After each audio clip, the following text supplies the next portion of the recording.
Em 1959, quando Fidel Castro anunciou ao mundo que sua revolução era comunista, passou a ser apoiado por Moscou.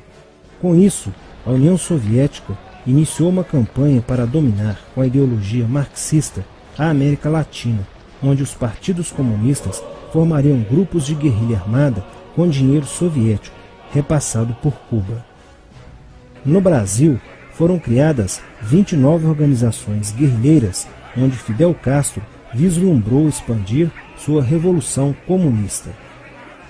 Em 1961, o presidente do Brasil, Jânio Quadros, condecorou o guerrilheiro cubano Che Guevara com a Ordem do Cruzeiro do Sul, sem imaginar que 4 meses antes o Partido Comunista Brasileiro acertara com Fidel Castro o envio de jovens brasileiros para o treinamento de guerrilha em Cuba, com a finalidade de preparar quadros revolucionários que desencadeariam a luta armada no Brasil.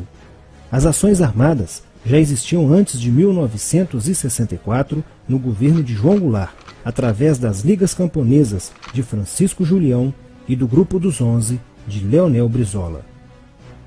Com a chegada ao poder, em 1964, do presidente Castelo Branco, centenas de comunistas e políticos de esquerda refugiaram-se no Uruguai, onde formariam a Frente Popular de Libertação, que a partir de 1965 empreenderia atos de sabotagem urbana e focos de guerrilha rural no Brasil, principalmente na Serra do Caparaó, cujos guerrilheiros, apoiados por Leonel Brizola, foram combatidos e vencidos por tropas da Polícia Militar de Minas Gerais. Em 1966, a esquerda brasileira, decidida a tomar o poder à força e em curto prazo, passou a adotar táticas terroristas como as que foram usadas pelo grupo guerrilheiro Ação Popular, que ao explodir uma bomba no saguão do Aeroporto Internacional de Guararapes, em Recife, matou o jornalista Edson Regis de Carvalho e o almirante Nelson Gomes Fernandes. A influência da Revolução Cubana passou a servir de modelo para muitos revolucionários como Carlos Marighella, do PCB, que em 1967 viajou a Cuba e participou de um evento sobre a propagação da luta armada no território brasileiro. De volta ao Brasil, em setembro de 1967, Marighella criou a Ação Libertadora Nacional, ALN, e começou a recrutar jovens brasileiros entre os estudantes que, depois de preparados ideologicamente, foram enviados a Cuba. Em 1968, com a chegada ao Brasil do primeiro contingente da ALN de guerrilheiros formados em Cuba, entrou em cena Carlos Lamarca, capitão do Exército e militante da Vanguarda Popular Revolucionária, VPR, que se uniu a Marighella e em janeiro de 1969 explodiu 50 quilos de dinamite no QG do 2º Exército, matando na explosão o soldado do Exército Mário Cosel Filho e ferindo 6 militares. E ainda, na cidade de São Paulo, os guerrilheiros avançaram com um veículo roubado e abordaram o capitão Chandler, do Exército dos Estados Unidos, que se encontrava no interior de um automóvel quando saía de sua residência. Chandler foi morto por uma rajada de metralhadora em frente da esposa e do filho de 9 anos. O Comando de Libertação Nacional, Colina, criado em Belo Horizonte no ano de 1968, executou na capital mineira vários assaltos a agências bancárias e atentados à bomba. Os guerrilheiros se reuniam durante as sessões de cinema no Cine Caiaca, localizado na área central de Belo Horizonte, para planejarem as ações de terror e guerrilha. A situação estava ficando caótica no país. Os guerrilheiros praticavam atentados à bomba nas grandes cidades, matando e ferindo vários inocentes, aumentando a insegurança e o medo da população, que passou a exigir ações imediatas do governo brasileiro para acabar com a violência praticada pela guerrilha. Atendendo ao clamor público para combater o terrorismo e a guerrilha com mais rigor, o presidente Costa e Silva editou o Ato Institucional número 5, AI-5, que previa o exílio e punições mais severas aos autores de atos de guerrilha terrorista praticados contra a população brasileira. Em desafio à nova medida do governo de proteção à sociedade, Carlos Marighella, em 1969, lançou o seu mini-manual do guerrilheiro urbano. Neste mesmo ano, só no Rio de Janeiro, a ALN, para aumentar os seus recursos financeiros, praticou 30 assaltos, sendo a maioria deles contra as agências bancárias. E ainda, em 1969, a ALN, juntamente com o movimento revolucionário 8 de outubro, o MR8, sequestrou o embaixador dos Estados Unidos, Charles Burke. O sequestro foi sugerido pelo guerrilheiro Franklin Martins. Os guerrilheiros exigiram a libertação de 15 presos políticos, dentre os quais se encontrava José Dirceu. A exigência foi prontamente atendida pelo governo militar. A ALN estava prestes a sofrer um grande golpe quando Marighella começou a cair. Após a prisão de um militante de sua organização, no dia 1º de outubro de 1969.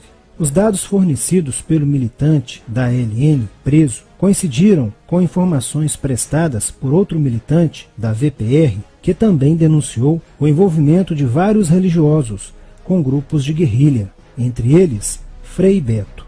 Quando Frei Fernando e Frei Ivo, também envolvidos com os grupos guerrilheiros, foram presos e logo após interrogados, os religiosos entregaram o ponto de contato de Carlos Marighella, na cidade de São Paulo. No dia 4 de novembro de 1969, o ponto foi cercado pela polícia, onde Marighella, percebendo o cerco, reagiu e foi morto. Depois da morte de Marighella, centenas de guerrilheiros foram presos e mais de 300 armas apreendidas. 2 sequestros de diplomatas, o embaixador alemão Enfried von Hollenberg e o cônsul japonês Nobuo Okushi, foram feitos às pressas, para libertar os guerrilheiros que continuavam presos. Inspirados no marxismo cultural, vários militantes da esquerda brasileira iniciaram a estruturação de uma organização que se infiltrou nas faculdades brasileiras, bem como no meio artístico e cultural, e principalmente nas edições de jornais, setores estes com grande poder de influência sobre a formação da opinião popular.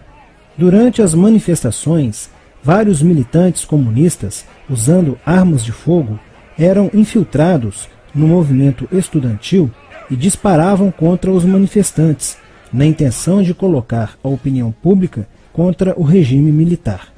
Com a morte de Marighella, Lamarca havia assumido a posição de líder mítico, que sustentava a esperança na vitória comunista. Em 1970, quando o embaixador suíço Giovanni Butcher foi sequestrado, o governo se recusou a soltar os presos da lista apresentada pelos guerrilheiros. Depois de 40 dias de sequestro, os guerrilheiros quiseram matar o embaixador suíço. Porém, o governo militar cedeu e as exigências dos guerrilheiros sequestradores foram atendidas, preservando a vida do diplomata. Na cidade de São Paulo, o cerco sobre a vanguarda popular revolucionária, liderada por Carlos Lamarca, estava se fechando.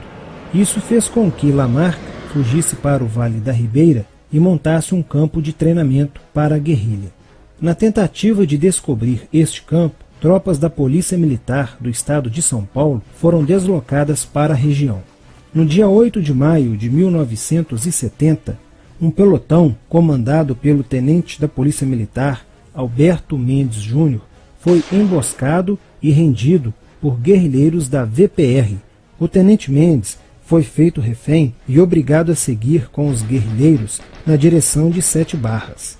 Depois de um dia e meio andando pela mata, Lamarca formou um tribunal revolucionário e decidiu matar o tenente Mendes, que teve o crânio esmagado por coronhadas de fuzil desferidas pelos guerrilheiros Diógenes e Fujimori. Apesar do cerco, Lamarca conseguiu escapar e em 1971 chegou ao sertão da Bahia. Depoimentos de guerrilheiros presos em Salvador levaram o exército ao esconderijo de Lamarca, que, estando armado de metralhadora, reagiu à prisão e foi morto. Após a morte de Lamarca, o número de militantes presos era bem maior que o número de guerrilheiros em ação no Brasil.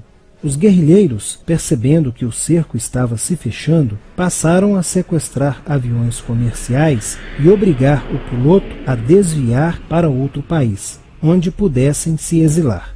4 desses aviões foram desviados para Cuba. Os guerrilheiros comunistas estavam perdendo a guerra.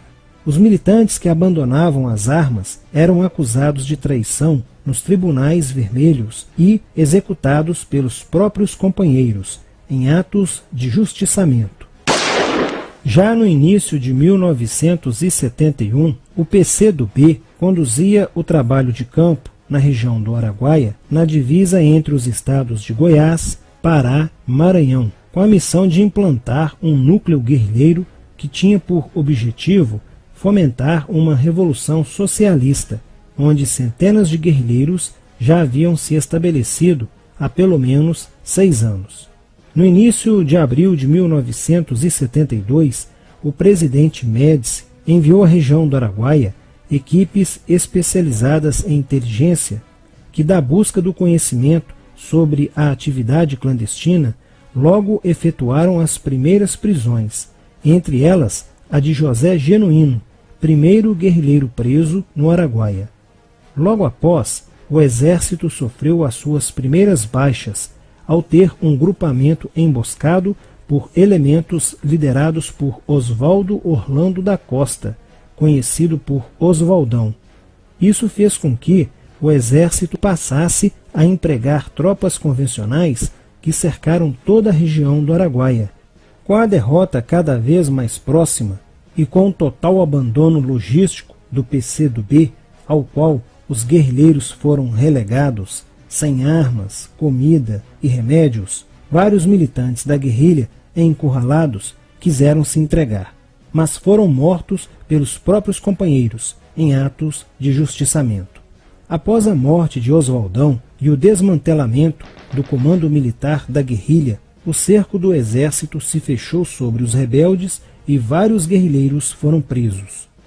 Assim terminava o sonho da esquerda brasileira de transformar o Brasil em uma ditadura comunista.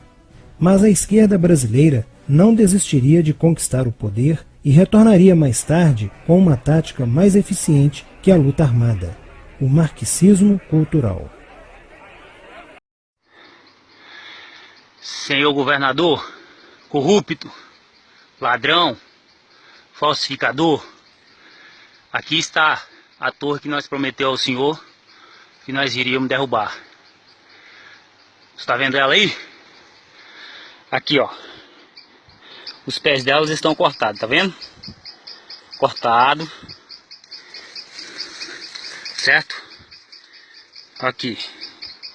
Essa torre é a torre principal do Leão.